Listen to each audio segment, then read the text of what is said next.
तो इस एनिमे की शुरुआत में हमें एक एस रैंक मॉन्स्टर के बारे में बताया जाता है जिसका नाम है फेनरिर। और ये मॉन्स्टर अकेले ही एक पूरे के पूरे गांव को तबाह करने की ताकत रखता है। और फिर हमें एक गांव का सीन दिखाया जाता है जहां पर सभी लोग अपने जीवन की सारी जमा पूंजी इन लोगों के ऊपर खर्च कर देते हैं जो कि उन्हें फेनरिर से बचाएंगे। और फिर हम हमारे मेन कैरेक्टर को देखते हैं जो कि छुपकर ये सारा कुछ देख रहा होता है, लेकिन तभी अचानक उसके पीछे फेनरिर आ जाता है जिससे ये सारे के सारे लोग चौकन्ने हो जाते हैं। जिसके बाद एक लड़की इस फेनरिर को अपनी रस्सियों से जकड़ लेती है, लेकिन ये फेनरिर काफी स्ट्रॉन्ग होता है और इस लड़की को पटक कर मारता है जिससे उसकी हालत काफी खराब हो जाती है। लेकिन उसके साथ ही उसको हील करना शुरू कर देती है जिससे उसके अंदर दोबारा से जोश आ जाता है और वो इस मॉन्स्टर को फिर से जकड़ लेती है। और इसी मौके का फायदा उठाकर इनका लीडर अपनी फ्लेमिंग स्वॉर्ड निकालता है और एक ही झटके में इस फेनरिर को खत्म कर देता है। जिसके बाद ये पूरी की पूरी पार्टी सभी गाँव वालों के सामने फेमस हो जाती है। जिसके बाद हम दोबारा से हमारे मेन कैरेक्टर को देखते हैं और वो ये सोचता है कि मेरी स्टोरी इन सभी से काफी अलग है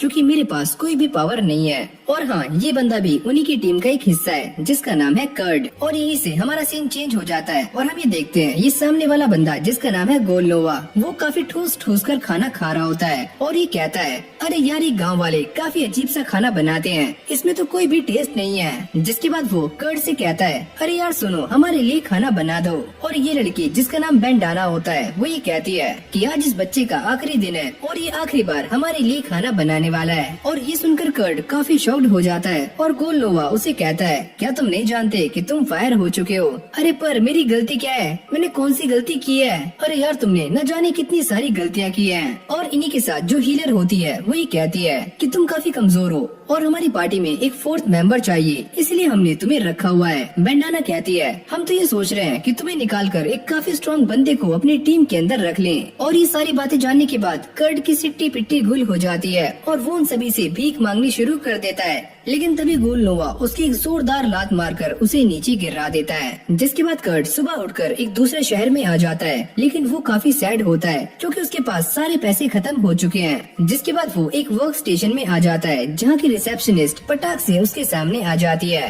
बोलो तुम्हें क्या चाहिए, कोई काम या फिर तुम कहीं प्लेसमेंट ढूंढ रहे हो? वैसे मुझे काम चाहिए और मैं काम ही ढूंढ रहा हूँ। जिसके बाद ये लड़की उससे ये पूछती है कि इससे पहले तुमने कहाँ पर काम किया है? और कर्ड ये बताता है कि इससे पहले मैं एक पार्टी का मेंबर था जिसका नाम था फ्लेमिंग ड्रैगन फैंग। और ये सुनकर वो लड़की काफी शॉक्ड हो जाती है, लेकिन कर्ड इस बात से काफी उदास होता है कि उसकी पार्टी वालों ने उसे पार्टी से निकाल दिया। और ये लड़की कहती है कि तुम टेंशन मत लो, हम तुम्हारा एक एप्टीट्यूड टेस्ट लेने वाले हैं, शायद तुम्हारे अंदर कोई खूबी मिल जाए। और ये सुनते ही कर्ड के चेहरे पर एक स्माइल आ जाती है। और जब उसका टेस्ट लिया जाता है तो वो सारे के सारे टेस्ट में जी रैंक लाता है जो कि यहाँ का सबसे लोएस्ट रैंक है। यानी कि कर्ड के पास कोई भी कॉम्बैट स्किल नहीं है और न ही एक डेले पैसे की नॉलेज। पर ये लड़की उसे दिलासा देती है कि अभी भी एल्केमी और ब्लैक स्मिथ स्किल का टेस्ट लेना बाकी है और शायद उसमें तुम्हारा कुछ हो जाए, लेकिन ये वाला टेस्ट एक हफ्ते के बाद होने वाला है। और कर्ड कहता है, अरे यार मेरे पास तो पैसे भी नहीं है। जो देखकर ये लड़की उसे एक काम सौंपती है, पर इसमें भी उसकी हालत काफी टाइट हो रही होती है। चलो मैं तुम्हारी हेल्प करती हूँ जिससे तुम्हें एक काम मिल जाएगा। और अगले सीन में हम ये देखते हैं कि कर्ड उस ठेकेदार के पास पहुँच जाता है और वो ये कहता है कि अभी हमारे पास काम थोड़ा कम है तो तुम्हें एक दिहाड़ी मजदूर बनना होगा। यहाँ पर सीमेंट बनाना है और वहाँ पर सामने उस वॉल पर पेंट करना है। और ये सारा कुछ करने के लिए कर्ड के पास बस 2 से 3 घंटे का टाइम होता है। और ये कहने के बाद वो बंदा यहाँ से चला जाता है। और जब वो बंदा कुछ देर बाद दोबारा से आकर चेक करता है तो वो ये देखकर काफी शॉक्ड हो जाता है कि कर्ड ने सारा का सारा काम खत्म कर दिया है। और कर्ड कहता है, मुझे माफ करना, सीमेंट बस इतना ही था तो मैं इतना ही काम कर पाया। वैसे मैंने तुम्हें कोई सीढ़ियाँ नहीं दी थी तो तुम ऊपर तक कैसे गए? अरे वो उसके लिए मैंने एक जुगाड़ लगा लिया। जिसको देखकर वो ठेकेदार काफी ज्यादा खुश होता है और कर्ड को उसकी पेमेंट दे देता है। और कर्ड को ये कम पेमेंट भी काफी ज्यादा लग रही होती है क्योंकि वो पहले से ही कंगाल है। और फिर हमें 2 दिन बाद का सीन दिखाया जाता है जहाँ पर कर्ड ने इस पूरी की पूरी वॉल को कंप्लीट कर दिया होता है। और ये देखकर ठेकेदार काफी शॉक्ड हो जाता है और वो ये कहता है कि तुम्हें कल से काम पर आने की कोई भी जरूरत नहीं है। पर क्यों, मैंने ऐसा क्या किया? अगर तुम इतनी जल्दी काम करते रहोगे तो बाकी के लेबर्स भूखे पेट मर जाएंगे।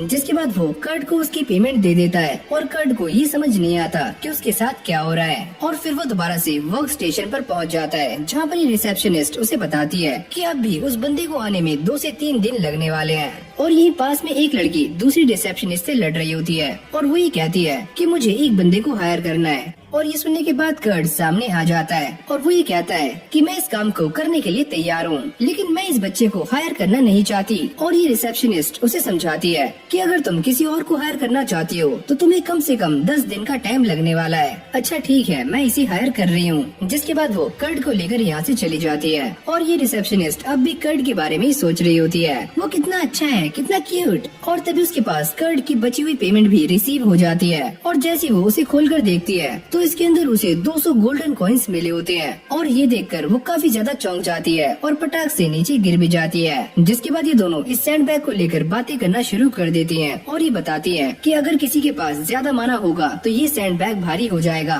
जैसे कि उस दिन कर्ट के साथ हुआ था। और जब वो इसे उठाकर देखती है तो ये काफी लाइट फील हो रहा होता है। और फिर अगले सीन में यूरेशिया कर्ट को लेकर उसी जगह पर आ जाती है जहाँ पर उसे माइनिंग का काम करना है, पर कर्ट उसे मना करता है कि मैं तुम्हारे साथ एक ही टेंट में सोने वाला नहीं हूँ। लेकिन वो साथ में इसकी तारीफें भी करता है, तुम काफी क्यूट हो। अरे ओए, ये तुम क्या बोल रहे हो? अरे हाँ, मैं सच बोल रहा हूँ, मैंने पूरी दुनिया देखी है, पर तुम सच में काफी क्यूट हो। पर वो उसके मारते हुए कहती है कि तुम ऐसा मत बोलो। जिसके बाद वो कर्ट को खाने के लिए एक उबला हुआ आलू देती है और ये देखकर वो काफी खुश हो जाता है। क्या इसे तुमने पकाया है? ये कोई बड़ी बात नहीं है, चुपचाप इसे खा लो। और फिर हम रात का सीन देखते हैं जहाँ पर ये दोनों ही एक ही टेंट में सो रहे होते हैं, पर कर्ट को नींद नहीं आती।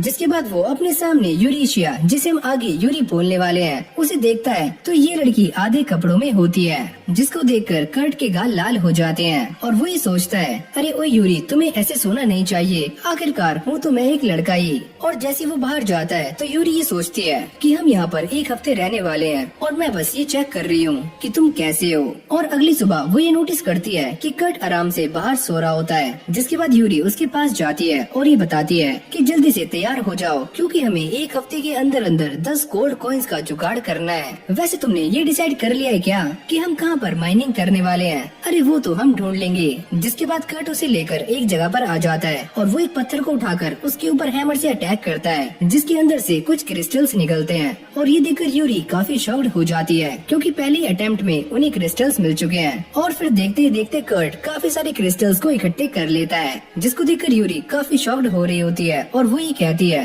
क्या हम इन्हें बेचने वाले हैं? अरे थांबा थांबा, हम इन्हें ऐसे नहीं बेचेंगे, पहले हम इन्हें एक मैजिक क्रिस्टल के अंदर चेंज करेंगे जिससे इनकी कीमत काफी बढ़ जाएगी। और यूरी इस बात को देखकर भी काफी हैरान हो रही होती है कि कर्ट एक ही सेकंड में इस क्रिस्टल को एक मैजिक जैम के अंदर कन्वर्ट कर देता है। और कर्ट अब भी अपने मन में यही सोच रहा होता है कि जिसके पास कम माना होता है उसे ये स्टोन बनाने में कम टाइम लगता है और जिसके पास ज्यादा माना होगा उसे ये बनाने में ज्यादा लंबा टाइम लगेगा। यानी कि हर चीज को वो उल्टा सोच रहा होता है। और फिर हमें शाम का सीन दिखाया जाता है जहाँ पर यूरी इन सारे के सारे स्टोन्स को बेचने के लिए जा रही होती है। ये तो सच में काफी क्यूट है। जिसके बाद वो इन स्टोन्स को बेचने के लिए एक बंदे के पास आ जाती है और वो ये पूछता है कि आखिरकार इन स्टोन्स को कौन से अटेलियर ने बनाया है। और अब वो अपना रॉयल साइन दिखाती है और ये बंदा उससे माफी मांगनी शुरू कर देता है और वो ये कहती है कि मैं तुम्हारे टेलीपोर्टेशन स्टोन का इस्तेमाल करना चाहती हूँ। और अब वो यहाँ से टेलीपोर्ट होकर एक लड़की के पास आ जाती है और वो ये कहती है कि ये स्टोन काफी कम चमक रहा है तो इसके तुम्हें 10 सिल्वर कॉइन्स मिल सकते हैं। और फिर वो इसे चेक करने के लिए चली जाती है, लेकिन जैसे ही वो वापस आती है तो वो ये कहती है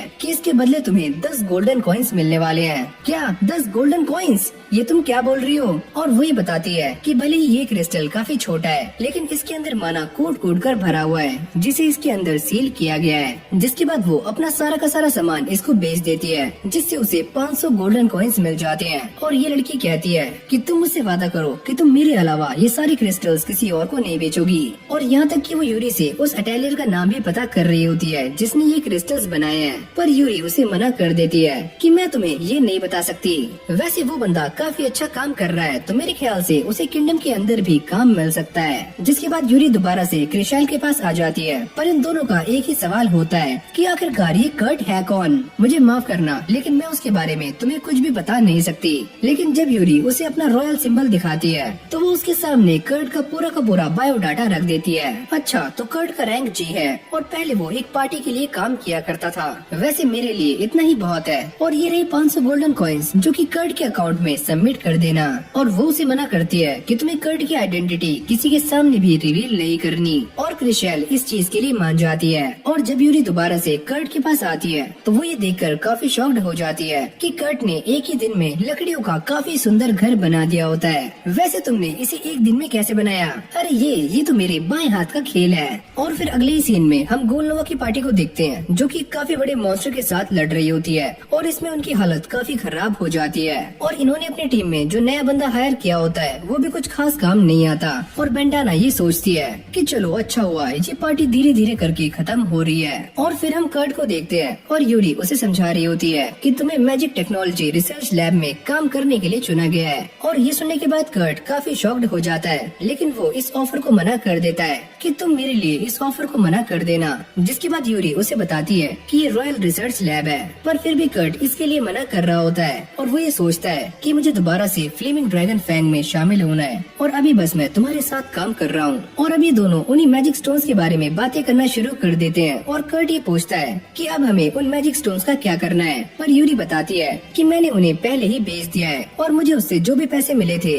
वो सारे मैंने तुम्हारे बैंक अकाउंट में सबमिट करा दिए हैं। वैसे तुम्हें मेरे बारे में इतना सोचने की जरूरत नहीं है। और फिर ये दोनों दोबारा से माइनिंग करने के लिए तैयार हो जाते हैं। यूरी पूछती है क्या तुम्हारी नींद भी पूरी हुई है? कर्ट कहता है अरे हाँ, मैं रात में 6 घंटे सोया था। अरे यार, अगर ये रात में 6 घंटे सोया था तो इसने ये इतना बड़ा घर कैसे बनाया? मुझे ऐसा लगता है कि मैंने इसे कुछ गलत बोल दिया है। और अगली सीन में दोनों एक जंगल में आ जाते हैं ताकि ये मैजिक स्टोन्स को ढूंढ सकें। और ये दोनों ही अलग अलग रास्तों पर चले जाते हैं। और फिर हमें शाम का सीन दिखाया जाता है जहाँ पर यूरी काफी ज्यादा मेहनत करती है और फाइनली उसे एक काफी बड़ा स्टोन भी मिल जाता है। और इसे पाकर वो पागलों की तरह बिहेव करना शुरू कर देती है। मैं कर्ट से कहूंगी कि इसे भी वो एक मैजिक स्टोन के अंदर कन्वर्ट कर दे, जिससे मुझे शायद 3 गोल्ड कॉइन्स तो मिल ही जाएंगे। और अब वो कर्ट को ढूंढने के लिए निकल जाती है और ये सोचती है कि जितना मैं उसे जानती हूँ मुझे ऐसा लगता है कि उसने एक काफी बड़ी केव ढूंढ ली होगी। और जब वो आगे जाती है तो वो ये देखकर काफी शॉक्ड हो जाती है कि कर्ट ने सच में एक काफी बड़ी माइन बना ली है, यानी कि उसका सोचना सच हो जाता है। और जैसे वो अंदर जाती है तो ये माइन सच में काफी बड़ी होती है। और यहाँ पर कर्ट कुछ पत्थर लेकर आ रहा होता है और वो ये कहता है कि मुझे आज बस यही मिले हैं। और जैसे यूरी इन स्टोन्स को देखती है तो वो सच में काफी सुंदर लग रहे होते हैं, लेकिन कर्ट ये बताता है कि ये स्टोन हमारे गाँव में काफी आम है और हम इन स्टोन्स को फेंक देते हैं। और ये सुनने के बाद यूरी काफी शॉक्ड हो जाती है, क्योंकि ये स्टोन गोल्ड और प्लेटिनम से भी काफी महंगा होता है। अगर ये स्टोन को बेकार बोल रहा है तो ये यहाँ पर क्या ढूंढने के लिए आया है? जिसके बाद वो इसे एक स्टोन दिखाता है जिसका नाम है ओरिकैल्कम। और वो ये कहता है कि मैं इसे ढूंढने ही यहाँ पर आया हूँ। और ये सुनकर वो और भी ज्यादा शॉक्ड हो रही होती है, क्योंकि ये स्टोन काफी रेयर है और इसे ढूंढना इतना भी आसान नहीं है। पर कर्ट कहता है अरे यार, ये तो मेरे बाएं हाथ का खेल है। इसे ढूंढने के लिए बस जमीन में 7 किलोमीटर अंदर तक खुदाई करनी होती है और ये आराम से मिल जाता है। और तभी यूरी इस बात को नोटिस करती है कि कर्ट ने पहाड़ के बीच में से एक काफी बड़ा रास्ता बना दिया है। और अब ये माइनिंग करके दोबारा से समाइला में आ जाते हैं। और कर्ट ने जो रास्ता बनाया होता है वो समाइला को लॉर्ड टाउन से जोड़ता है। और कर्ट यहाँ पर खड़ा हुआ ये सारी बातें सोच रहा होता है, लेकिन तभी अचानक बेंडाना यहाँ पर आ जाती है और कर्ट उसे देखकर ही पूछता है कि तुम यहाँ पर क्या कर रही हो? और वो ये बताती है कि मैं यहाँ पर इसीलिए आई हूँ क्योंकि फ्लेमिंग ड्रैगन फैंग पार्टी खत्म हो चुकी है और पास्ट में उनके साथ न जाने क्या क्या हुआ है। और फिर हमें एक फ्लैशबैक दिखाया जाता है जहाँ पर गोलनोवा ने बेंडाना को ये ऑर्डर दिया होता है कि वो कर्ट को पकड़कर यहाँ पर किसी भी कीमत पर लेकर आए। अगर वो आने से मना करता है तो ये उसे जान से मार भी सकती है। और तभी हमारे सामने ये बात रिवील होती है कि बेंडाना ने ही गोलनोवा को फंसाया होता है और अब सारे के सारे रॉयल गार्ड्स उसका पीछा कर रहे होते हैं ताकि वो उसे पकड़ सके। और इस तरह बेंडाना कर्ट को बता रही होती है कि उसे भी पार्टी से निकाल दिया गया है। और ये सुनने के बाद कर्ट काफी निराश हो जाता है। अब मेरे भी उस पार्टी में जाने की काफी कम चांसेस हैं। जिसके बाद बेंडाना उससे कहती है कि मैं ये जानती हूँ कि तुम वर्क स्टेशन में काम ढूंढने के लिए जा रहे हो, वैसे मेरे पास भी तुम्हारे लिए एक काम है और तुम मेरे दोस्त की शॉप में उसकी हेल्प कर सकते हो। और ये सुनने के बाद कर्ट थोड़ा बहुत सोचता है, लेकिन बेंडाना उसे मना लेती है। जिसके बाद वो उसी शॉप की तरफ निकल जाता है। और फिर हमें ये बताया जाता है कि वो जिस शॉप में काम करने के लिए जा रहा है उस शॉप का ओनर एक अटेलियर मास्टर है जहाँ पर काफी सारे मैजिकल वेपन्स और मेडिसिन बनाई जाती हैं। और अगले सीन में कर्ट उसी घर के सामने पहुँच जाता है और जैसे वो बेल बजाता है तो अंदर से एक छोटी लड़की बाहर आती है और कर्ट उसे देखकर हैरान हो जाता है। क्या तुम एक इटालियन मास्टर हो? पर ये लड़की एक एल्फ होती है और वो ये बताती है कि वो इटालियन मास्टर के लिए काम करती है। जिसके बाद वो कर्ट को लेकर अंदर चली जाती है और जैसे ही कर्ट अंदर पहुंचता है तो वो ये देखकर काफी शॉक्ड हो जाता है, क्योंकि इस जगह से काफी गंदी बदबू आ रही होती है। और ये एल्फ बताती है कि वो साफ सफाई में बिल्कुल भी अच्छी नहीं है। क्या तुम मेरी हेल्प कर सकते हो इस जगह को साफ करने में? और तभी अचानक उसे इटालियन मास्टर की आवाज आती है, जिसके बाद मिशेल वहाँ पर चली जाती है और 30 मिनट के बाद वो सारी की सारी सफाई को पूरा कर लेता है। और अब वो मिशेल को ढूंढते ढूंढते एक कमरे में पहुँच जाता है, जहाँ पर एक लड़की कपड़े बदल रही होती है। अरे ओए, तुम यहाँ पर क्या कर रहे हो? वैसे मैं तो यहाँ पर मिशेल को ढूंढने के लिए आया था। और तभी कर्ट की नजर इसके पेट पर जाती है, जहाँ पर एक मार्क बना हुआ होता है। और ये लड़की बताती है कि ये एक कर्स मार्क है जो कि मुझे किसी ने दिया था। और जैसे कर्ट इसको पास से देखता है तो वही समझ जाता है कि ये निशान काफी खतरनाक है, इससे तो इसकी बॉडी अंदर ही अंदर मर रही है। और फिर अगले सीन में हमें यूरी को दिखाया जाता है, जो कि ये सारा सामान बेचने के लिए मिमीको के पास आती है और वो ये बताती है कि तुम्हें इस सारे सामान के बदले में 50,000 गोल्ड कॉइन्स मिलने वाले हैं। और तभी यूरी उससे पूछती है कि अगर कर्ट के बारे में किसी को पता चल गया तो ये लोग उसके साथ क्या करेंगे। और मिमीको ये बताती है कि शायद से ये सारे लोग उसके ऊपर एक्सपेरिमेंट्स कर सकते हैं या फिर उसे जान से मार भी सकते हैं। और ये सारा कुछ सुनने के बाद यूरी डिसाइड करती है कि वो कर्ट को एक इटालियन मास्टर बनाने वाली है और उसे अपने बॉडीगार्ड के रूप में रखेगी ताकि वो सेफ रहे। लेकिन दिक्कत तो ये है कि वो इसके लिए कैसे मानेगा, क्योंकि उसे अपनी एबिलिटीज के बारे में कुछ भी पता नहीं है। और फिर हम दोबारा से कर्ट को देखते हैं, जिसकी मुलाकात अब इटालियन मास्टर से हो जाती है और कर्ट उनसे माफी मांगता है कि मुझे माफ करना, मैंने तुम्हारा किचन बिना पूछे यूज कर लिया। वैसे मैं उस लड़की के लिए खाना बना रहा हूँ जो कि ऊपर है। जिसको सुनने के बाद ये इटालियन मास्टर, जिसका नाम ओफिलिया होता है, वो काफी शॉक्ड हो जाती है कि तुम एक बात ध्यान रखना, उसके बारे में किसी को भी पता नहीं लगना चाहिए कि वो लड़की यहाँ पर रहती है। और अब वो उसे 3 सिल्वर कॉइन दे देती है। जिसके बाद कर्ट यहाँ से चला जाता है। जिसके बाद ओफिलिया दोबारा से उसी लड़की के पास आ जाती है, जिसकी ड्रेस थोड़ी सी अजीब होती है। ओफिलिया उससे कहती है कि तुम इसे ठीक कर लो। अरे तुम जानती हो कि मैं ये खुद से नहीं कर सकती।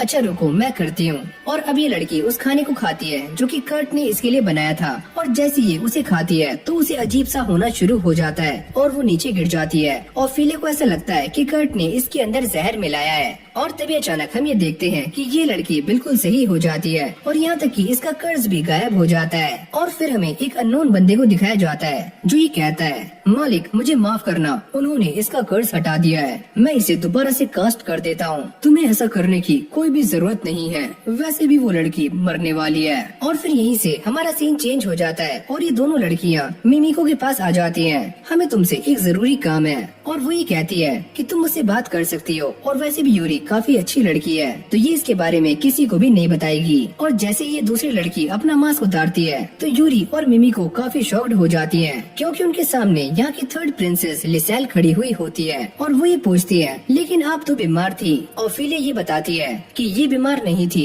इनके ऊपर एक कर्ज था और कोई इन्हें जान से मारना चाहता था ताकि एक काफी बड़ी वॉर हो सके। और जैसे उन दोनों को ये पता चलता है कि लिसेल के ऊपर का कर्ज अब हट चुका है तो मिमीको उसे गले से लगा लेती है। जिसके बाद लिसेल ये बताती है कि मेरे इस कर्ज को कर्ट ने दूर किया है। और ये सुनने के बाद यूरी और मिमीको काफी शॉक्ड हो जाती हैं और इन दोनों को देखकर ऐसा लगता है कि मानो इन दोनों के पैरों के नीचे से जमीन खिसक गई हो। और फिर अगले सीन में हम ये देखते हैं कि ये सारे एक साथ बैठे हुए होते हैं और जैसे ही मिमीको और यूरी को ये पता चलता है कि कर्ट ने जो पुडिंग बनाई थी उससे इस लड़की का कर्ज ठीक हो गया है, तो ये सुनकर वो दोनों काफी शॉक्ड हो जाती हैं। और फिर मिमीको ये बताती है कि जिसने भी लिसेल को मारने की कोशिश की है वो पक्का रॉयल कैपिटल के अंदर है और वो इन तीनों में से कोई एक हो सकता है। और पहला है सानोवा, दूसरा मिनोल्फ और तीसरी है ईसाडोरा। और अब ये सारे इसी बारे में बात करना शुरू कर देते हैं कि आखिरकार इन तीनों में से असली कल्प्रिट कौन है। और ये सारी बातें सुनने के बाद लिसेल कहती है कि ईसाडोरा मेरी स्टेप मॉम है और वो कैपिटल में फ्रीली कहीं भी जा सकती है। जिसके बाद ओफिलिया ये बताती है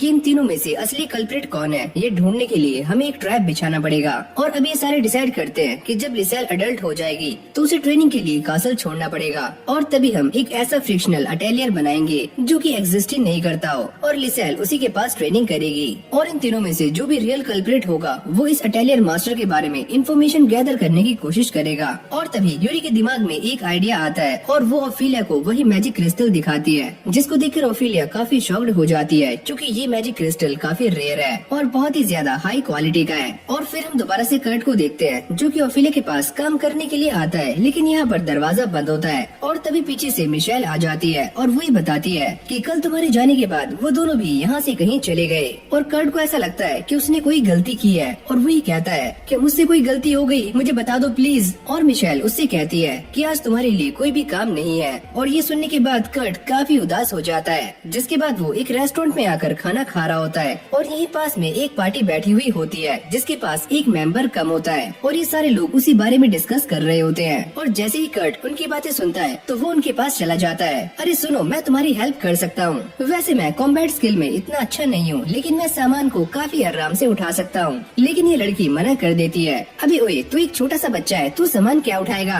और तभी ये साइड वाला बंदा उसे मारता है। अरे यार तुम चुप रहो। और वही कहता है कि वैसे हमें एक ऐसा पोर्टर चाहिए जो कि 200 किलो वजन उठा सके, क्या तुम ये कर सकते हो। और ये प्रूफ करने के लिए कर्ट पहले एक बंदे को उठाता है और बाद में दूसरे बंदे को जिसने 200 किलो का आर्मर पहना हुआ होता है, लेकिन ये उन दोनों को बड़ी आराम से उठा लेता है और वो दोनों काफी शॉक्ड हो रहे होते हैं। और अब ये सारे एडवेंचर के लिए आ जाते हैं और अपना अपना इंट्रोडक्शन दे रहे होते हैं, जिसके बाद कर्ट भी अपना इंट्रोडक्शन देता है और उन सभी को थैंक्स करता है। वैसे तुम सभी का शुक्रिया कि तुमने मुझे अपनी पार्टी के अंदर शामिल किया। जिसके बाद ये सारे एक डंजन की तरफ जा रहे होते हैं, लेकिन तभी कर्ट के पैर में एक स्लाइम चिपक जाता है और शीना उससे कहती है कि अगर तुम इसके कोर को तोड़ दोगे तो ये भी मर जाएगा। लेकिन कर्ट कॉम्बैट स्किल में एक नंबर का नल्ला होता है और वो इस चाकू को अपने पैर में ही घुसा लेता है और ये देखकर शीना उसकी हेल्प करती है और इस स्लाइम का कोर तोड़ देती है। जिसके बाद बाकी सब भी यहाँ पर आ जाते हैं और डेंजो ये कहता है कि तुम ये सारा काम छोड़ दो, वैसे भी तुम्हारा काम है सामान को उठाना, ये सारा कुछ हम हैंडल कर लेंगे। और अब ये सारे उस डंजन में आ जाते हैं जहाँ पर चारों तरफ बस अंधेरा होता है और तभी शीना अपने मैजिक का इस्तेमाल करके यहाँ पर थोड़ा बहुत उजाला कर देती है। और तभी अचानक वो सारे ये नोटिस करते हैं कि उनके सामने एक काफी खतरनाक गॉब्लिन खड़ा हुआ है और ये देखकर डेंजो उसके ऊपर अटैक कर देता है और एक ही झटके में उसका काम 25 कर देता है। लेकिन फिर यहाँ पर और भी ज्यादा गॉब्लिन्स आने शुरू हो जाते हैं जो कि एंट्रेंस की तरफ से भी आ रहे होते हैं और ये देखकर वो सारे काफी शॉक्ड हो जाते हैं। लेकिन तभी हम कर्ट को देखते हैं जो कि यहाँ पर एक सीक्रेट डोर खोज लेता है और ये सारे उसके अंदर जाकर इस दरवाजे को अंदर से बंद कर देते हैं। और तभी कर्ट को ये रियलाइज होता है कि उसकी पार्टी के 2 मेंबर्स बाहर फंस चुके हैं और बाहर से वो कह रहे होते हैं, यहाँ पर काफी सारे गॉब्लिन्स हैं, तुम दोनों यहाँ से जाओ और हमें नहीं लगता कि हम बच पाएंगे।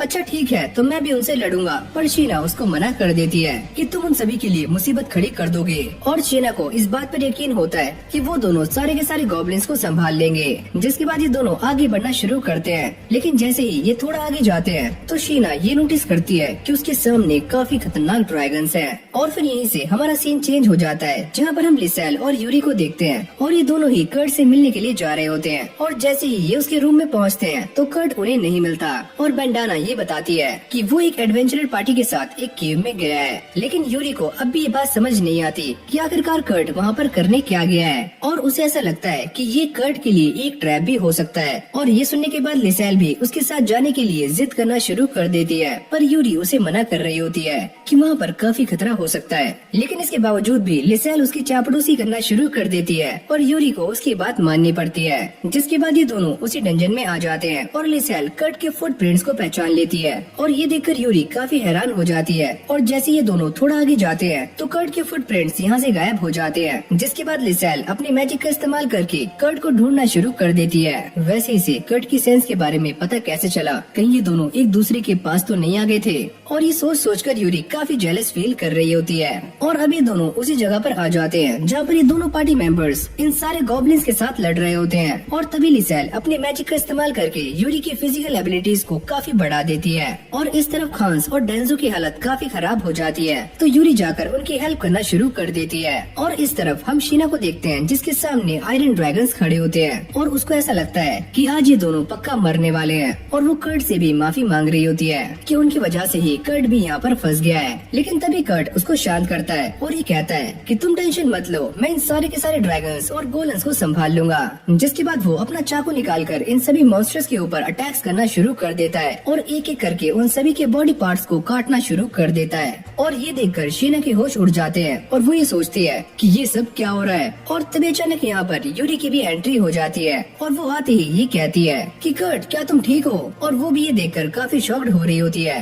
कि कर्ट अपने एक डैगर की मदद से सारे के सारे मॉन्स्टर्स को बड़ी आराम से काट रहा है। और अब वो यूरी के पास आकर उससे कहता है कि प्लीज तुम खांस और डेंजो की हेल्प करो। और वही कहती है कि तुम टेंशन मत लो, मैंने उन दोनों की हेल्प पहले ही कर दी है। वो भले ही थोड़ी इंजर्ड है लेकिन अब ठीक है। जिसके बाद यूरी अपने मन में ये सोचती है कि इस नल्ले के सारे टेस्ट में जी रैंक आए थे लेकिन इसकी एबिलिटीज तो एस रैंक की है, यानी कि ये काफी स्ट्रॉन्ग है और इसको ये बात पता नहीं है। और अभी सारे वहाँ से बचकर एक नई जगह पर आ जाते हैं और यूरी कर्ट को बताती है कि मेरे पास तुम्हारे लिए एक न्यू जॉब है जहाँ पर मैं भी काम करने वाली हूँ और तुम चाहो तो वहाँ पर काम कर सकते हो। लेकिन कर्ट उसको मना कर रहा होता है कि मैंने अभी इस पार्टी को ज्वाइन किया है तो मैं इसे कैसे छोड़ सकता हूँ। खांस कहता है अरे यार तुम हमारी टेंशन मत लो, तुम्हारे पास काफी अच्छा ऑफर है तो तुम इसे ठुकराओ मत। और तभी यूरी उन सभी को ये बताती है कि वहाँ पर तुम सभी के लिए भी अपॉर्चुनिटीज है, यानी कि तुम भी वहाँ पर काम कर सकते हो। और ये सुनने के बाद कर्ट काफी खुश हो जाता है। और जब ये सारे यहाँ से जा रहे होते हैं तो कर्ट भी एक मॉन्स्टर का एक पार्ट उठा लेता है और यूरी उसे बताती है कि यहाँ से जाने के बाद तुम्हारा दोबारा से एक एप्टीट्यूड टेस्ट होने वाला है और तुम्हें तुम्हारी रियल एबिलिटीज के बारे में पता होना चाहिए। और अगले सीन में हम ये देखते हैं कि कर्ट मिमिको के पास आ जाता है, जिसके बाद ये उसे अपना इंट्रोडक्शन देती है और ये बताती है कि मैं तुम्हारा एप्टीट्यूड टेस्ट लेने वाली हूँ। और अगले सीन में कर्ट इन सारे पार्टी मेंबर्स के साथ पार्टी करना शुरू कर देता है और ये सारे काफी खुश होते हैं। और कर्ट के एप्टीट्यूड का भी रिजल्ट आ चुका है, जिससे ये बात तो साफ होती है कि वो क्लीनिंग, कुकिंग और माइनिंग में बी रैंक का है। लेकिन असली बात तो कुछ और है, जो कि मिमी को यूरी को बता रही होती है कि मैंने कर्ट से झूठ बोला है कि उसका रैंक बी है, लेकिन असल में वो एसएस रैंक का है। और अभी ये दोनों ही कर्ट के बारे में बातें कर रहे होते हैं और यूरी कहती है कि ये हमारे प्लान के हिसाब से काफी सही रहेगा। लेकिन तभी अचानक यहाँ पर क्रिशेल भी आ जाती है और वो ये सारी बातें सुन लेती है कि कर्ट एसएस रैंक का है। और ये सुनते ही उसके होश उड़ जाते हैं और वो ये कहती है कि मैं इसके बारे में किसी को भी नहीं बताऊंगी। और इसके बाद हम ये देखते हैं कि ये सारे कैरेज के अंदर होते हैं और अपनी लोकेशन पर जा रहे होते हैं और इन सभी को देखकर ऐसा लगता है कि ये सारे ही बड़े एक्साइटेड हैं। जिसके बाद ये सारे यूरी से पूछते हैं कि आखिरकार हमारा टेलर मास्टर कैसा है। और यूरी इन सभी की बातों को टालने की कोशिश करती है, यानी कि वो इन सभी को कुछ भी नहीं बताती। जिसके बाद ये सारे टाउन के पास पहुंच जाते हैं, लेकिन कर्ट यहाँ पर आते ही काफी उदास हो जाता है और लिसेल उससे पूछती है कि तुम्हें क्या हुआ।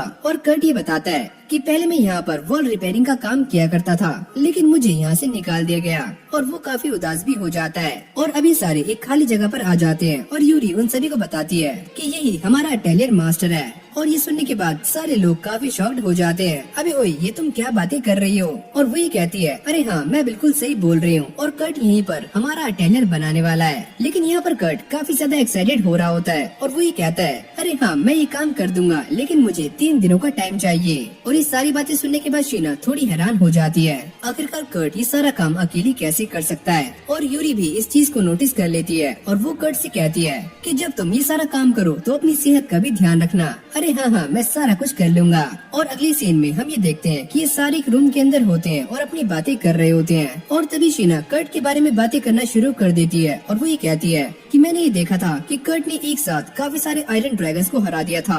आखिरकार ये कर्ट कौन है। और यूरी कहती है अरे हाँ, मैं तुम्हें सारा कुछ शुरू से बताने वाली हूँ। और यहाँ पर एक बंदा ऐसा भी है जो कि रॉयल फैमिली से बिलोंग करता है। और यहाँ पर वो लिसेल की बात कर रही होती है। जिसके बाद लिसेल अपने आप को इंट्रोड्यूस करना शुरू कर देती है और साथ ही में वो अपना शाही डैगर भी दिखाती है, जिसको देखकर सारे लोग काफी हैरान हो जाते हैं। और उन सभी को ऐसा लगता है कि कर्ट भी एक रॉयल फैमिली से बिलोंग करता है। जिसके बाद यूरी इन सभी को सारा कुछ बताना शुरू कर देती है और वही कहती है कि जब वो कर्ट से पहली बार मिली थी तो उसका रैंक जे था, लेकिन जब उसका दोबारा से टेस्ट करवाया गया तो वो SSS रैंक का निकला। और ये सुनने के बाद सारे लोग हैरान हो जाते हैं, ये तो इम्पॉसिबल है। और यूरी ये बताती है कि वैसे तो कर्ट SSS रैंक का है, पर कुछ चीजों में वो B और C रैंक का भी है। और अभी सारा कुछ सुनने के बाद शीना यूरी के ऊपर गुस्सा करना शुरू कर देती है, क्योंकि यूरी कर्ट से काफी कुछ छुपा रही है। और तभी डेंजो ये बोलता है कि तुम अपनी बातों को कंटिन्यू करो। और अब लिसेल ये बताना शुरू कर देती है कि कर्ट काफी खास है और उसने अपने एक ही सूप से मेरा बरसों का कर्ज दूर कर दिया था। और ये सुनने के बाद किसी को भी उसकी बातों पर यकीन नहीं आता। जिसके बाद लिसेल उन सभी को पुरानी कहानी बताना शुरू कर देती है कि कैसे कर्ट उसे मिला और कैसे कर्ट ने उसका कर्ज दूर कर दिया। और अब यूरी भी कर्ट की तारीफें करना शुरू कर देती है कि कर्ट काफी अच्छा इंसान है और वो अपनी हेल्प करने के बजाय दूसरों की हेल्प करना ज्यादा प्रेफर करता है। जिसके बाद लिसेल उन सभी से कहती है कि हमें कर्ट की बातों को एकदम सीक्रेट रखना है और हमें इसके बारे में उसे नहीं बताना, क्योंकि वो हमारा एक दोस्त है। और डेंजो कहता है कि वैसे उसने हमारी हेल्प की है तो हम उसकी बातों को सीक्रेट रख सकते हैं। लेकिन अब भी शीना के दिमाग में कुछ अलग ही खिचड़ी बन रही होती है और वो यहाँ से बाहर निकल जाती है थोड़ा बहुत टहलने के लिए। और जैसे ही वो टहलते टहलते कर्ट के पास जाती है तो वो ये देखकर काफी शॉक्ड हो जाती है कि कर्ट ने काफी सारा काम कंप्लीट कर दिया है। और कर्ट उसे कहता है, अरे यार तुम शॉक्ड क्यों हो रही हो, अभी तो मैंने बस गड्ढा ही खोदा है, अभी काफी सारा काम करना बाकी है। और वैसे भी एक बी रैंक का एडवेंचरर ये सारा काम काफी आराम से कर सकता है, ये बस तुम्हें लगता है। ये काम बी रैंक के एडवेंचरर के लिए करना काफी मुश्किल है। और अब शीना कर्ट को देखकर उसे सारा कुछ बताने के बारे में सोच रही होती है, लेकिन वो कर्ट से पता करती है कि सब तुम्हें इतना सारा काम देते हैं तो क्या तुम थकते नहीं हो। अरे ओ सोनियो, थकना कैसा, ये सारा काम करने में मुझे काफी ज्यादा मजा आता है। और जब कर्ट ये सारी बातें बता रहा होता है तो वो काफी खुश होता है। और ये देखकर शीना को यूरी की बातें याद आती है कि कर्ट एक काफी अच्छा इंसान है और वो एकदम प्योर हार्टेड है। और फिर अगले सीन में हम डेंजो को देखते हैं जो कि बेंडाना के पास खड़ा हुआ होता है और उससे कोई खास इन्फॉर्मेशन शेयर कर रहा होता है और बदले में उसे पैसे भी देता है। और यहीं से हमारा सीन चेंज हो जाता है, जिसके बाद हमें एक छोटे से बोने को दिखाया जाता है जो कि एक लड़की को परेशान कर रहा होता है, लेकिन ये लड़की वहाँ से भाग जाती है। जिसके बाद ये बोना किसी को मारने की बातें करना शुरू कर देता है और वो ये कहता है कि अभी वो इंसान तीसरी राजकुमारी के अटेलियर में काम करता है तो मुझे उसे रास्ते से हटाना होगा। और तभी पीछे से एक आवाज आती है, अबे ओए घनचक्कर, ये काम करना इतना भी आसान नहीं है। अरे हाँ हाँ, तुम बिल्कुल सही बोल रहे हो। और जैसे ये बोना पीछे पलटकर देखता है तो पीछे डेंजो बैठा हुआ होता है, जिसको देखकर इसकी फट जाती है। और हाँ, ये वही बंदा है जिसके बारे में डेंजो बेंडाना से इन्फॉर्मेशन कलेक्ट कर रहा था। जिसके बाद ये बोना यहाँ से भागना शुरू कर देता है, लेकिन डेंजो के ट्रैप से वो नीचे गिर जाता है। और तभी यहाँ पर डेंजो की एंट्री हो जाती है। अबे ओए छोटे चूहे, तू कहाँ पर भागने की कोशिश कर रहा था? अरे यार मुझे छोड़ दो, और वैसे भी हम दोनों पहले एक साथ एक ही पार्टी में काम किया करते थे, तुम मेरे दोस्त हो ना, छोड़ दो यार। और तभी अचानक डेंजो अपनी स्वॉर्ड को उसकी गर्दन पर रख देता है। अबे ओए, मैं तेरा दोस्त वोस्त नहीं हूँ, अगर तू मेरे दोस्तों के आसपास भी दिखा तो मैं तुझे जान से मार दूंगा, समझ रहा है ना तू? और बेंडाना भी पीछे खड़ी हुई ये सारा कुछ देख रही होती है और वो ये चाहती है कि डेंजो इसे जान से मार दे, पर डेंजो ऐसा नहीं करता। और तभी अचानक यहाँ पर कुछ लोग आ जाते हैं जिनको देखकर बेंडाना छुप जाती है। और तभी उसका क्रो उसके पास एक मैसेज लेकर आता है और जैसी बेंडाना उसको पढ़ती है तो वो काफी शॉक्ड हो जाती है। जिसके बाद हमें एक मिस्टीरियस लड़की को दिखाया जाता है जो कि एक मैजिक सर्कल के ऊपर लेटी हुई होती है। और फिर हम खांस और डेंजो को देखते हैं जो कि अपने सामने ये देखकर काफी हैरान हो रहे होते हैं कि कर्ट ने 3 दिनों के अंदर अंदर इतना बड़ा महल कैसे बना दिया। जिसके बाद कर्ट भी यहाँ पर आ जाता है और वो इन सभी को इस पूरे के पूरे महल के अंदर घुमाना शुरू कर देता है और वो सब भी काफी खुश होते हैं क्योंकि ये महल काफी ज्यादा बड़ा होता है। जिसके बाद वो इन सभी को इंजन रूम के अंदर लेकर आ जाता है और ये सारा कुछ देखने के बाद उन सभी का दिमाग घूमना शुरू हो जाता है। जिसके बाद वो इन सभी को बेडरूम दिखाता है और लिसेल ये देखकर काफी खुश हो जाती है और वो ये कहती है, अरे वाह कर्ट, इसके अंदर से तो तुम्हारी स्मेल भी आ रही है। अरे हाँ, मैं इसके ऊपर थोड़ी देर के लिए सो गया था, मुझे माफ करना। जिसके बाद कर्ट यूरी से पूछता है कि आखिरकार ये अटेलियर मास्टर है कौन, पर यूरी उससे दोबारा से सारी बातें छुपाना शुरू कर देती है। और कर्ट भी इन सारी बातों को बुलाकर ये बोलता है कि मैंने किचन के पास एक छोटा सा रूम बनाया है और मैं रात में वहीं पर सोने वाला हूँ। और ये सुनने के बाद सारे लोग काफी शॉक्ड हो जाते हैं क्योंकि कर्ट ने सबके लिए काफी बड़े बड़े रूम्स बनाए होते हैं सिवाय खुद के। और अब ये सारे मिलकर डिसाइड कर लेते हैं कि कर्ट भी एक रूम के अंदर सोने वाला है। और यूरी उससे पूछती है कि क्या तुम कर्ज को दूर रखने के लिए यहाँ पर कुछ कर सकते हो, पर कर्ट इसके लिए मना कर देता है क्योंकि ये काफी ज्यादा मुश्किल है। और फिर अगले सीन में हमें यूरी को दिखाया जाता है जो कि इस पूरे के पूरे कासल को प्रोटेक्ट करने के लिए चारों तरफ ही तिलिस्मान को चिपका रही होती है। और तभी अचानक उसके सामने लिसेल आ जाती है जिसको देखकर यूरी काफी शॉक्ड हो जाती है और फिर वो अजीब अजीब सी हरकतें करना शुरू कर देती है। और फिर हमें सुबह का सीन दिखाया जाता है जहाँ पर कर्ट ब्रेकफास्ट बना रहा होता है और लिसेल भी उसकी हेल्प कर रही होती है और वो दिखने में काफी क्यूट लगती है। और ये सारा कुछ देखकर यूरी की सुलगनी शुरू हो जाती है और वो ये कहती है, अरे ओए, तुम ये सारा कुछ क्यों कर रही हो, तुम्हें ये करने की जरूरत नहीं है। लेकिन तभी अचानक यूरी ये नोटिस करती है कि कर्ट ने सारे के सारे काम को काफी अच्छे तरीके से किया होता है और वो ये सोचती है कि कोई इंसान इतना परफेक्ट कैसे हो सकता है कि वो सारे काम इतनी आसानी से कर सके। और फिर हमें वो सारा खाना दिखाया जाता है जो कि कर्ट ने इन सभी के लिए बड़े प्यार से बनाया होता है और ये खाना उन सभी को काफी पसंद भी आता है। और यूरी पूछती है कि कर्ट कहाँ पर है, लेकिन वो तो यहाँ से गायब है। और अब यूरी को इस बात की टेंशन हो रही होती है कि कहीं कर्ट उस मैजिकल तिलिस्मान को मिटा न दे। और इस तरफ हम कर्ट को देखते हैं जो कि बेटा यही काम कर रहा होता है। अभी यार ये काला काला धब्बा क्या है, और वो इसे मिटा देता है। और जैसे यूरी उसे देखती है तो उसे काफी बड़ा झटका लगता है और वो सदमे में चली जाती है। और इसके बाद हम मार्लिफिस को देखते हैं जिसे बिशप ट्रिस्टन चर्च से बाहर निकाल देते हैं क्योंकि उसकी पार्टी फ्लेमिंग ड्रैगन फैंग एक काफी वायलेंट पार्टी बन चुकी है और यहाँ तक कि उनके एक साथी को भी भगोड़ा करार कर दिया गया है। और मार्लिफिस ये कहती है लेकिन इसमें मेरी कोई भी गलती नहीं है, लेकिन यहाँ पर बिशप ट्रिस्टन उसकी कोई भी बात मानने से इनकार कर रहा होता है। लेकिन बाद में वो ये कहता है वैसे हम तुम्हारी पावर से काफी ज्यादा इम्प्रेस हैं और हम तुम्हारी सारी पुरानी चीजों को भुला सकते हैं अगर तुम हमारा एक काम कर दो। जिसके बाद वो उसे वाइन ऑफर कर देता है और ये कहता है कि तुम्हें हमारा एक काम करना होगा और वो काम ये है कि तुम्हें लिसेल को असैसिनेट करने में हमारी हेल्प करनी होगी। और मार्लिफिस भी काफी खुश होकर बोलती है जी जहाँपना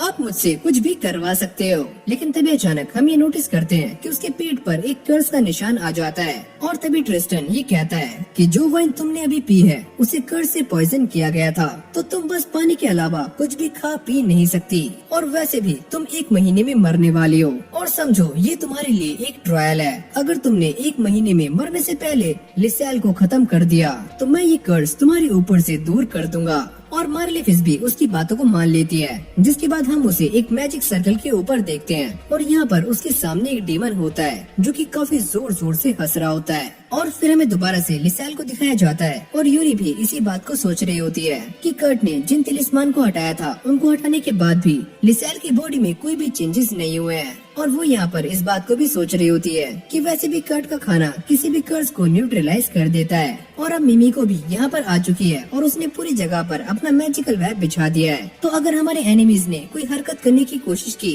तो हमें काफी जल्दी पता लग जाएगा। और अब ये सारी बातें सोचने के बाद वो कर्ट का बनाया हुआ केक खा लेती है और वो ये कहती है कि मुझे ये केक थोड़ा सा अजीब लग रहा है। और कर्ट बताता है अरे हाँ, मैंने इस केक को थोड़ा सा डिफरेंट बनाने की कोशिश की है। और वो इन दोनों से कहता है कि तुम दोनों को कर्ज की टेंशन लेने की जरूरत नहीं है। और ये सुनने के बाद यूरी थोड़ी शॉक्ड हो जाती है, लेकिन यहीं से हमारा सीन चेंज हो जाता है जहाँ पर हम एक अननोन बंदे को देखते हैं और यहाँ पर उसके सामने एक कर्ज यूजर बैठा हुआ होता है और ये बंदा उससे कहता है कि फेलियर को बिल्कुल भी टॉलरेट नहीं किया जाएगा। और वो कर्स यूजर ये कहता है कि मुझे इसे बनाने में काफी लंबा टाइम लग गया, तो इस बार मैं लिसेल को कर्स करके ही मानने वाला हूँ। जिसके बाद वो लिसेल को कर्स करने की कोशिश करता है, लेकिन मिमिको के मैजिकल वेब से उन्हें ये सारा कुछ पता लग जाता है। और इस तरफ हम कर्ट को देखते हैं जो कि उन दोनों को ये बता रहा होता है कि उसने ये जो मेंशन बनाया है वो एक बैरियर का काम करता है जो कि कर्स को पूरी तरह से रिवर्स कर देता है। और अब ये सारा कुछ सुनने के बाद यूरी यहाँ से निकल जाती है। जिसके बाद कर्ट लिसेल से पूछता है कि तुम मेरे साथ शॉपिंग करने चलोगी।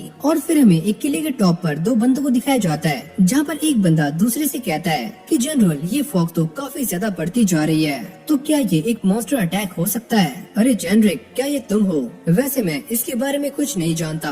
और फिर अगले सीन में हमें दोबारा से उसी कर्स यूजर को दिखाया जाता है जिसकी बॉडी ग्लो कर रही होती है और मिमी को उसको देखकर कहती है कि ये तो मर चुका है। ओफिलिया बताती है कि वो लोग इस बात को जानते थे कि इस लाइट की वजह से वो पकड़े जा सकते हैं, तो इसीलिए उन्होंने इसे जान से मार दिया। और वो सारे इस बात को देखकर भी काफी शॉक्ड हो रहे होते हैं कि कर्ट ने एक काफी खतरनाक कर्स रिफ्लेक्टर बना दिया है। और वो इस मामले में कर्ट से बातें करना चाहती है, पर यूरी उसको मना कर देती है कि मैं कर्ट को इन सारे मामलों में घसीटना नहीं चाहती, वरना उसकी जान खतरे में पड़ सकती है। और अब ये तीनों बातें कर ही रही होती हैं, तभी अचानक उन्हें एक वार्निंग साउंड सुनाई देता है और इस तरफ जनरल ऑलरेड वहाँ पर लाइट करने के लिए कहता है, जहाँ पर हम काफी सारे डीमंस और मॉन्स्टर्स को देखते हैं। और इस सारा कुछ देखने के बाद ऑलरेड फर्स्ट प्लेटून के साथ उनसे लड़ने के लिए तैयार हो जाता है और जेनरिक भी उसके साथ लड़ने के लिए कहता है अगर हमने अपने सारे सोल्जर्स को यहाँ पर रखा तो हम उन्हें काफी आराम से हरा सकते हैं। और इस तरफ हम यूरी और बाकी सभी को देखते हैं जो कि अटैलियर की तरफ जा रहे होते हैं। और फिर हमें उन सारे स्केलेटन्स को दिखाया जाता है जो कि कासल की तरफ बढ़ रहे होते हैं। और जैसे वो मैजिकल वॉल को टच करते हैं तो वो सारे प्यूरिफाई होने शुरू हो जाते हैं। और ऑलरेड को भी ऐसा लग रहा होता है कि ये सारा कुछ कर्ट की वजह से हो रहा है। और फिर हमें मार्ली फिश को दिखाया जाता है और साथ में उस डीमन को भी, जो कि मार्ली फिश का मैजिक इस्तेमाल करके इन सारे के सारे स्केलेटन्स को समन कर रहा होता है। और मार्ली फिश भी इस बात को समझ जाती है कि पोलैंड चर्च के बिशप ने इस डीमन के साथ कॉन्ट्रैक्ट किया है ताकि वो लिसेल को जान से मार सके। जिसके बाद वो एक के बाद एक स्केलेटन्स को समन करना शुरू कर देता है। और तभी अचानक हम ये देखते हैं कि मार्ली फिश के पास उतनी एनर्जी नहीं होती जितनी कि ट्रिस्टन ने इस डीमन को बताई थी। जिसके बाद वो मार्ली फिश की सोल का इस्तेमाल करना शुरू कर देता है और यहीं से हमारा सीन चेंज हो जाता है और फिर हम यूरी को देखते हैं जो कि कर्ट को ये बता रही होती है कि पूरी की पूरी सिटी मॉन्स्टर से घिरी हुई है और यहाँ पर काफी सारे फ्लाइंग मॉन्स्टर्स भी हैं। जिसके बाद वो ये सोचती है कि फैंटम से हमें जो इन्फॉर्मेशन मिली है उसके हिसाब से ये सारे के सारे मॉन्स्टर्स लेपिटा रूइंस की तरफ से आ रहे हैं। जिसके बाद वो कर्ट को ये बताती है कि रात भी उनके ऊपर अटैक हुआ था, लेकिन जैसे ही उन सारे मॉन्स्टर्स ने मैजिकल वॉल को टच किया तो वो सारे के सारे प्यूरिफाई हो गए। और कर्ट ये कहता है कि हमारे विलेज में ऐसा होना काफी आम बात है। और अब यूरी उनसे कहती है कि मैं बाहर जा रही हूँ, लेकिन तुम दोनों को अपना ख्याल रखना होगा।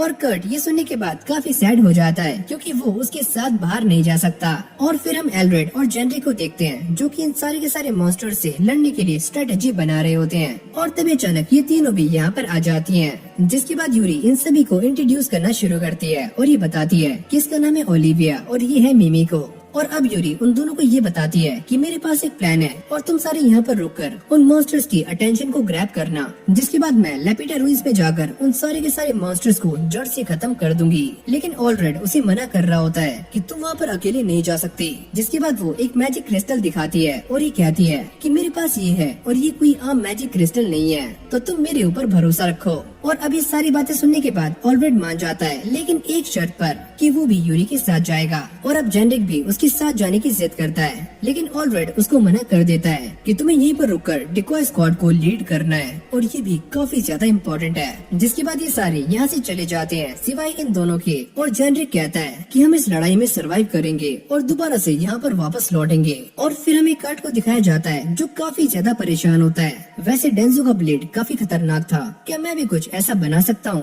और ये सोचने के बाद वो भी कुछ बनाना शुरू कर देता है। और फिर हमें मैजिक वॉल के बाहर काफी सारे मॉन्स्टर्स को दिखाया जाता है और यूरी ये कहती है कि जैसे ही मैं इस क्रिस्टल को बाहर फेंकूं तो तुम सारे अपनी आंखें बंद कर लेना। और जैसे यूरी इस मैजिकल क्रिस्टल को सामने वाले मॉन्स्टर्स के ऊपर फेंकती है तो वहाँ पर एक काफी तेज रोशनी हो जाती है, जिससे ये सारे के सारे मॉन्स्टर्स प्यूरिफाई हो जाते हैं। जिसके बाद ये सारे लोग उनसे लड़ने के लिए निकल जाते हैं। और इस तरफ हम कर्ट को देखते हैं जिसने एक ब्लेड बना लिया होता है, लेकिन वो ब्लेड उसे बिल्कुल भी पसंद नहीं आता।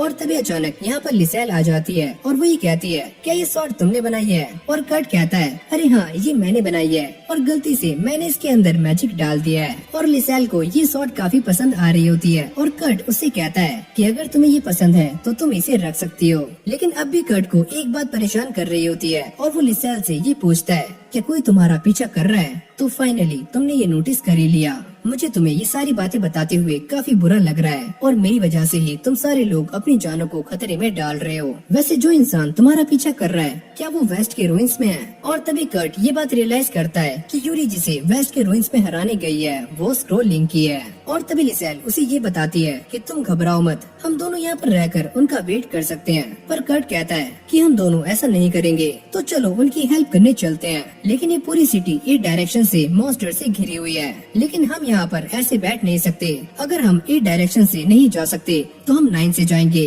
तो चलो वेस्ट के रूइंस में जाकर सारे के सारे मॉन्स्टर्स का सफाया करते हैं। और फिर हमें ऑलरेड और यूरी को दिखाया जाता है जिन्हें चारों तरफ से मॉन्स्टर्स ने घेर लिया होता है। मुझे ऐसा लगता है कि हमारे साथ काफी बुरा होने वाला है। तो इसी के साथ हमारे इस एनिमे का ये पार्ट यहीं पर एंड हो जाता है और अगले पार्ट के लिए आप मुझे नीचे कमेंट कर देना। और जैसे इस एनिमे के अगले पार्ट्स आएंगे तो वो सारे पार्ट्स मैं आपके लिए सबसे पहले लेकर आ जाऊंगा। तो फटाक से जाकर वीडियो को लाइक कर दो और चैनल को भी सब्सक्राइब कर लेना। और मैं मिलता हूँ आपसे एक और न्यू फ्रेश वीडियो के साथ, तब तक के लिए कीप वॉचिंग।